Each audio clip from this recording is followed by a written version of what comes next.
ನೋಡಿ ಇದು ಮನೆಯಲ್ಲಿ ತಯಾರಾಗ್ತಾ ಇರೋದು. ಇದು ಕಾಂಟ್ರಾಸ್ಟ್ ಕುಟ್ಟುವಲ್ಲಿ ಅಂದರೆ ನಾವು ಮೊಳಕಾಲ್ಮೂರಲ್ಲಿ ತಯಾರು ಮಾಡೋದು ಯಾವ ಥರ ಅಂದರೆ, ಕುಟ್ಟು ಅಂತಂದರೆ ನಮ್ಮದು ಈ ಥರ ಕೈಯಲ್ಲಿ ತಯಾರು ಮಾಡೋದು.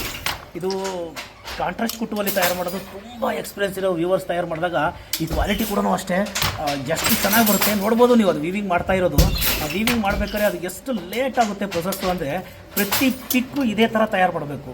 ಈ ಥರ ತಯಾರು ಮಾಡಿ ಈ ಸೀರೆ ಹೊರಗಡೆ ಬರೋಷ್ಟೊತ್ತಿಗೆ 15ರಿಂದ 20 ದಿವಸ ಆಗಿಬಿಡುತ್ತೆ. ಪ್ರತಿದಿನ 20ರಿಂದ 25 ಇಂಚ್ ಇಲ್ಲ 30 ಇಂಚ್ ತಯಾರು ಮಾಡ್ಬೋದು ಬಟ್ಟೆನ. ಹ್ಯಾಂಡ್ಲೂಮ್ ಅದಕ್ಕೆ ಸ್ವಲ್ಪ ಕಾಸ್ಟ್ಲಿ ಇರುತ್ತೆ. ಯಾವಾಗಾದರೂ ನೀವು ನೋಡ್ಬೇಕಾದ್ರೆ ಮಂಚಿಯವರು ಎಲ್ಲ ವಿಡಿಯೋದಲ್ಲಿ ಸ್ವಲ್ಪ ಕಾಸ್ಟ್ಲಿ ಸೀರೆ ತೋರಿಸ್ತಾರೆ ಅಂತ ಅಂದ್ಕೊಳ್ತೀರಿ. ನಮ್ಮ ಕುಲವೃತ್ತಿ ಇದು, ನಮ್ಮ ವೃತ್ತಿನೇ ಇದು. ನಾವು ಈ ಥರ ಸೀರೆ ತಯಾರು ಮಾಡೋದ್ರಲ್ಲೇ ನಮಗೆ ತುಂಬ ಎಕ್ಸ್ಪೀರಿಯೆನ್ಸ್ ಇರೋದ್ರಿಂದ ಸ್ವಲ್ಪ ರೇಷ್ಮೆ ಸೀರೆ ಹ್ಯಾಂಡ್ಲೂಮಲ್ಲಿ ಇದ್ದಾಗ ಸ್ವಲ್ಪ ಕಾಸ್ಟ್ ಅನಿಸುತ್ತೆ ನಿಮಗೆ. ಈ ಥರ ಕಲೆಕ್ಷನ್ಸು ತುಂಬಾ ಸಿಗುತ್ತೆ ನಮ್ಮ ಹತ್ರ. ನೋಡಿ ಅದೇ ರೀತಿ ವಾರ್ಪು ಎಂಡ್ ಆದಾಗ ಇಲ್ಲಿ ಯಾವ ರೀತಿ ಮಾಡ್ತಾರೆ ಅಂತ ತೋರಿಸ್ತೀನಿ ನೋಡಿ ನಿಮಗೆ. ಇಲ್ಲಿ ನೋಡ್ಬೋದು ಇದು ವಾರ್ಪ್ ಎಂಡ್ ಆಗಿದೆ. ಇಲ್ಲಿ ಜಾಯಿಂಟ್ ಕೆಲಸ ನಡೀತಾ ಇದೆ. ಈ ಥರ ಜಾಯಿಂಟ್ ಕೆಲಸ ಮಾಡ್ತಾರೆ ನೋಡಿ. ಇಲ್ಲಿ ಬರುವಂಥ ಕೈಗೆ ಹಣಿ ಹಾಕ್ಕೊಂಡು ಹಣಿನಿಂದ ಇಲ್ಲಿ ಜಾಯಿಂಟ್ ಕೆಲಸ ಮಾಡ್ತಾರೆ. ಇದು ಕೂಡ ಅಷ್ಟೇ 2 ದಿನ, ತುಂಬ ವಯಸ್ಸಾದಂಥವ್ರು 2 ದಿನ ಕೂತ್ಕೊಂಡು ಕೆಲಸ ಮಾಡಬೇಕಾಗುತ್ತೆ. ಹೊಸ ಕಲರ್ ಇದು ವಾರ್ಪ್ ಹಾಕಿರೋದು. ಈ ಥರ ರೆಗ್ಯುಲರ್ ಆಗಿ ನಮ್ಮಲ್ಲಿ ಕೆಲಸ ನಡೀತಾನೆ ಇರುತ್ತೆ.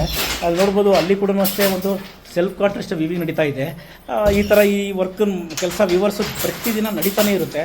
ಮಂಚಿ ಸಿಲ್ಕ್ಸಲ್ಲಿ ಈ ಥರ ಸೀರೆ ತಯಾರು ಮಾಡೋದ್ರಲ್ಲಿ ತುಂಬ ಎಕ್ಸ್ಪೀರಿಯೆನ್ಸ್ ಇದೆ ನಮಗೆ. ಖಂಡಿತ ಮಂಚಿ ಸಿಲ್ಕ್ಸ್ನ ನೀವು ಎಲ್ಲ ಭೇಟಿ ಮಾಡಿ.